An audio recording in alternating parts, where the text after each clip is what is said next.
আমরা বর্তমানে যে কথাটি খুব বেশি শুনতেছি যে কোরিয়ান ভাষার পরীক্ষার পাশাপাশি আমাদেরকে স্কিল টেস্ট পরীক্ষাতেও পাশ করতে হবে বা আমাদের স্কিল টেস্ট পরীক্ষাটি এবার আলাদাভাবে হবে। আসলে আলাদাভাবে স্কিল টেস্ট পরীক্ষাটি কেমন হবে সেই বিষয় সম্পর্কে আপনাদেরকে জানানোর জন্যই আজকের এই ভিডিওটি তৈরি করা। তো চলুন তাহলে আমরা আলাদাভাবে যে কোরিয়ান ভাষার স্কিল টেস্ট পরীক্ষা হবে সেই সম্পর্কে একটু ধারণা নিই।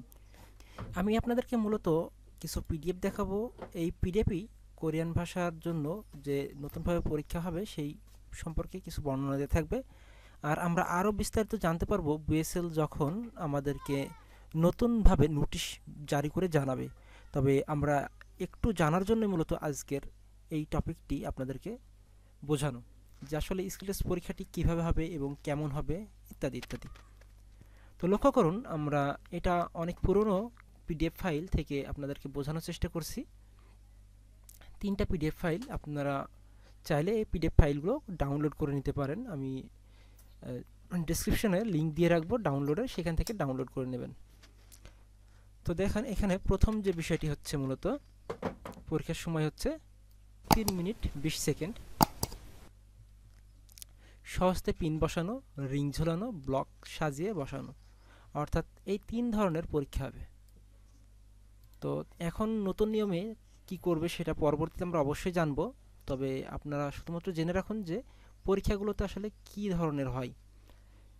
আমরা মূলত ছবিতে চলে যাই।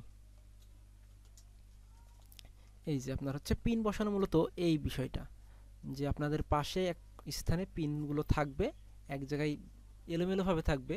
তবে লক্ষ্য করুন এখানে এই যে কিছু আছে পিন গোল, কিছু আছে চারকোনা, আবার এখানে আছে চারকোনা কিন্তু লাল, আবার এখানে আছে গোল লাল রঙের বা খয়েরি রঙের, আপনারা যেটাই বলেন। আবার এখানে লক্ষ্য করুন যে এই যে লালগুলো মূলত লাল রং বরাবর যেগুলো আছে সেই খাপে আপনাকে পূরণ করতে হবে। আবার এই যে এইগুলো আছে সবুজ আর এইগুলো লাল, তো আপনাকে এই যে এই খাপ দেখেই মূলত আপনাকে এইগুলো পূরণ করতে হবে বা এই কাঠিগুলো এখানে ভরাট করতে হবে এবং এর জন্য একটা নির্দিষ্ট সময় দেওয়া থাকবে। সেই সময়ের ভিতরে আপনাকে এই পিনগুলো ভরাট করতে হবে। তারপর আবার আছে এই যে আপনার রিং ঝোলানো যেটাকে বলে। এই যে আপনার এই যে আপনি 3টা যে অংশ দেখতে পাচ্ছেন, এই একটা অংশ, এই একটা অংশ এবং এই একটা অংশ, এগুলো মূলত প্রত্যেকটাই আলাদা আলাদাভাবে ঘোরানো যায়। এবং এই যে এখানে লক্ষ্য করুন, এখানে কি গ্যাপটা একটু বড় আর এখানে একটু ছোট এবং তার থেকে ছোট এই অংশটা। তো আপনার এইটা হচ্ছে বড় অংশটা, এটা মিডিয়াম এবং এটা হচ্ছে ছোট। তো এইগুলোকে মূলত আপনাকে এখানে টাঙাতে হবে বা ঝুলাতে হবে। এই যে লক্ষ্য করুন, এই যে এটা সবচেয়ে ছোটটা, মিডিয়াম, বড়, এবং পরেরটা আছে আবার সবচেয়ে ছোট, বড় এবং মিডিয়াম। এভাবে একবারে মিডিয়াম, বড়, ছোট, বড়, মিডিয়াম, ছোট, বড়, ছোট, মিডিয়াম, এই যে ছোট, মিডিয়াম, বড়। তো এই আপনাকে এইভাবে সাজানো থাকবে, আপনাকে এক একটা এক এক স্থানে বসাতে হবে। এই যে আপনার এখানে আকৃতি অনুযায়ী দেওয়া আছে, যেটা হচ্ছে বড়, এটা মেজো এবং এটা ছোট, অর্থাৎ এটা বড় আকৃতি, এটা মাঝারি আকৃতির এবং এটা হচ্ছে ছোট আকৃতির। এইগুলো মূলত আপনাকে একটা নির্দিষ্ট টাইম দেবে, সেই টাইমের ভিতরে ওই কাজটা সম্পূর্ণ করতে হবে আপনাকে। এবং তারপর আরেকটা রয়েছে, এই যে আপনার এটা 4টা বাক্স থাকবে বা 4টি বক্স থাকবে। এই বক্সের ভিতরে আপনাকে এই কার্ডগুলোকে ভরাট করতে হবে। এই ধরনের কার্ডগুলো আপনার কেটে এক জায়গায় আলাদা করে রাখা হবে, এলোমেলোভাবে আপনাকে যেই কার্ডটা যেখানকার সেই কার্ডটা সেখানে বসাতে হবে। তো আমরা ইনশাল্লাহ এই সম্পর্কিত বিস্তারিত নির্দেশনা বিএসএল থেকে পাবো। এছাড়াও আমাদেরকে আরও যেটা করতে হবে, এখন বর্তমানে হয়তো বা আপনার এই 3টার ভেতরে যে কোনো একটা আপনাকে বাছাই করে নিতে হবে, আপনি যে কোন কাজটা করবেন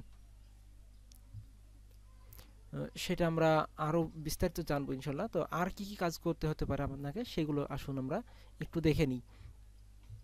লক্ষ্য করুন এখানে আরেকটা পিডিএফ, এখানে মূলত হচ্ছে আপনার এই যে আগে আমরা যখন 2013 সালে পরীক্ষা দিয়েছিলাম তখন এই যে বুক ডাউন করতে হতো।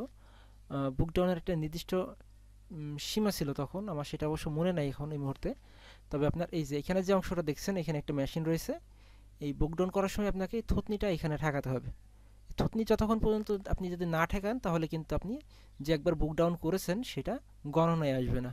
সে কারণে যদি আপনাকে বুক ডাউন করতে বলা হয় তখন অবশ্যই আপনাকে শেখাই দেবে, তারপরেও আপনি এই বিষয়টা আগে থেকে জেনে থাকলেন যে এখানে মূলত আপনাকে থুতনি ঠেকাতে হবে। তারপর যেটা হচ্ছে আরেকটা বিষয় দেখেন, এখানে এই যে পা পা যদি আপনি নিচে নাম নিচে নামান তাহলে কিন্তু হবে না, এটা মূলত স্ট্রেট হতে হবে এরকম। তারপর লক্ষ্য করুন এই যে আপনার এই হাত সোজা করে উপর করে তারপর নিচে ঠেকাতে হবে এবং পা দুটো এই যে এরকম ভি আকৃতির থাকে এবং এই হাত ঠেকাতে হয়, মুঠো বাঁধতে হয় এবং হাতে করে। আপনি যে কোনো একটা পারলেই হবে, তবে যেটা এইগুলো যদি পারেন আপনি তাহলে সবচেয়ে ভালো বিষয়টা। তারপরে আসুন এই যে হাতের আপনার ওজন মাপার পরিমাপ বিষয়, এটা আপনাকে এটা দিয়ে চেপে টান দিতে হবে এবং এখানে একটা সংখ্যা উঠবে যে আপনার কতটা পারতেছেন। এই সংখ্যাটা মূলত গণনা করে, ওরা হিসাব করে। এবং এখানে দেখুন এই যে আপনাকে পা সামনাসামনি বা দূরত্বটা এরকম বজায় রাখতে হবে এবং হাত এরকম রাখতে হবে। আপনি হাত খুব বেশি তফাতেও নিয়ে যেতে পারবেন না। দেন আরেকটা বিষয় হচ্ছে এই যে এটা টেনে তোলা, টেনে এভাবে তুলতে হবে। আপনি কত কেজি ওজন তুলতে পারবেন সেটা মূলত এখান থেকে শক্তি পরীক্ষা করা হবে। এবং সর্বশেষ আপনাকে আরও কিছু নির্দেশনা দেওয়া আছে, আপনারা বিস্তারিত পিডিএফটা ডাউনলোড করে পড়ে নেবেন। এবং সবচেয়ে ভালো হয় যদি যখন নতুন করে বিএসএল কর্তৃপক্ষ আপনাদের বা আমাদের সকলকে জানাই দেবে বিষয়টা, আমি আপনাদেরকে জানাই দেবো ইনশাল্লাহ, তখন সেই বিষয়টা থেকে আরও ভালোভাবে আপনাদেরকে বোঝানোর চেষ্টা করব। আর এখানে হচ্ছে মূলত আপনার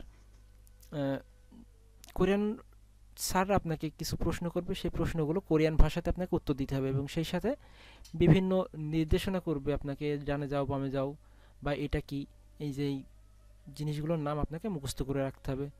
তো এখন স্কিল টেস্ট পরীক্ষা কখন হবে, কিভাবে নেবে, সেই বিষয় সম্পর্কে যেহেতু এখনও বিস্তারিত বলেনি, তো আমরা বিএসএল কর্তৃপক্ষ যখন নোটিশ দিবে তখন সেই বিষয় সম্পর্কে বিস্তারিতভাবে জানার পর আপনাদেরকে আমি ইনশাল্লাহ বলবো যে আপনারা কিভাবে কাজটা করলে আপনাদের জন্য ভালো হয়। তো সম্মানিত ভিউয়ার্স, আশা করছি আপনারা অনেক কিছু জানতে পারলেন আজকের ভিডিওটি থেকে। তো আবারও আপনাদের সাথে পরবর্তী ভিডিওতে এই বিষয় নিয়ে বিস্তারিতভাবে আলোচনা করবো ইনশাল্লাহ। বিএসএল কর্তৃপক্ষ আমাদেরকে নোটিশের মাধ্যমে বিষয়গুলো জানানোর পর। তো আজকের ভিডিওটা আমরা এখানে শেষ করছি, আবারও দেখা হবে পরবর্তী ভিডিওতে। সে পর্যন্ত ভালো থাকুন, সুস্থ থাকুন, আসসালামু আলাইকুম।